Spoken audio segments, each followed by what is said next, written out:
రుణమాఫీపై రాష్ట్ర ప్రభుత్వానికి డెడ్లైన్ పెట్టారు మాజీ మంత్రి బీఆర్ఎస్ నేత హరీష్ రావు. దసరాలోపు రైతులందరికీ రుణమాఫీ అమలు చేయాలని అల్టిమేటం ఇచ్చారు. లేకుంటే రైతులతో కలిసి సెక్రటరియట్ ముట్టడిస్తామని చెప్పారు. సిద్దిపేట జిల్లా నంగునూరు రైతు గజ్జల్లో పాల్గొన్నారు హరీష్ రావు. తప్పుడు హామీలతో కాంగ్రెస్ సర్కార్ రైతులను మోసం చేసిందన్నారు. కరోనా కష్టకాలంలో కూడా గవర్నమెంట్ ఆమ్దాన్ లేకపోతే మంత్రుల జీతాలు బంద్ పెట్టిండు, ఎమ్మెల్యేల జీతాలు బంద్ పెట్టిండు, ఉద్యోగస్తులకు సగం జీతం ఇచ్చిండు, రైతులకు మాత్రం 5,000 రూపాయలు రైతు బంధు ఇచ్చిండు. అగో అది కేసీఆర్ కు రైతు మీద ఉన్న ప్రేమ. మరి వీళ్ళకేం పుట్టింది? ఇప్పుడు ఏం కరోనా లేదు, ఏమి లేదు, ఏమన్నా ఇప్పుడు? మరి ఇప్పుడు ఎందుకు వస్తలేదు రైతు బంధు?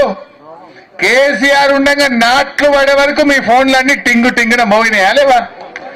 ఇప్పుడు నాట్లు అయిపోయా, కలుపు అయిపోయా, మందేస్తిమి. ఇక రేపు మాపు కోతకు రాబట్టే దసరా పండుగ దగ్గరకు వస్తుంది, కానీ రైతు బంధు పైసలు మాత్రం రేవంత్ రెడ్డి ఎత్తలేడు. వేసిండా? మాటలు మాత్రం కోటలు దాటుతున్నాయి. మాట్లాడమంటే అన్ని వంకర మాటలు మాట్లాడతాడు. మరి రైతు బంధు ఎందుకు ఎత్తలేడు? ఏం చెప్పిండప్పుడు?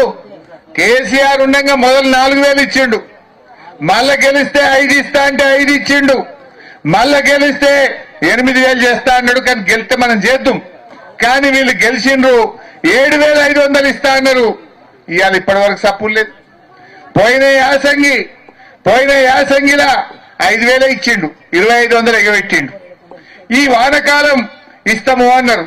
ఈ వానకాలం 7,500 లేదు, 5,000 కూడా లేదు. నువ్వు రైతు బంధు అయ్యాక ఇలా అప్పుల పాలు చేస్తున్నాడు రైతుల్ని. ఇవాళ కేసీఆర్ ఉండగా వస్తే ఇంత దున్ననీకి ట్రాక్టర్ కిరాయకో, మందు బస్తాలకో, కలుపు మందం ఇంత ఆసరైండు మన కేసీఆర్. వీళ్ళేంది ఏదో ఒక కుంటి సాకులు చెప్పి, అబద్ధాలు చెప్పి ఇప్పటిదాకా రైతు బంధు పైసలు కూడా ఇవ్వట్లేదు. కాళేశ్వరం కూలిపోయిందట. వచ్చి చూడు మా రంగనాయక సాగర్, వచ్చి చూడు మా మల్లన్న సాగర్.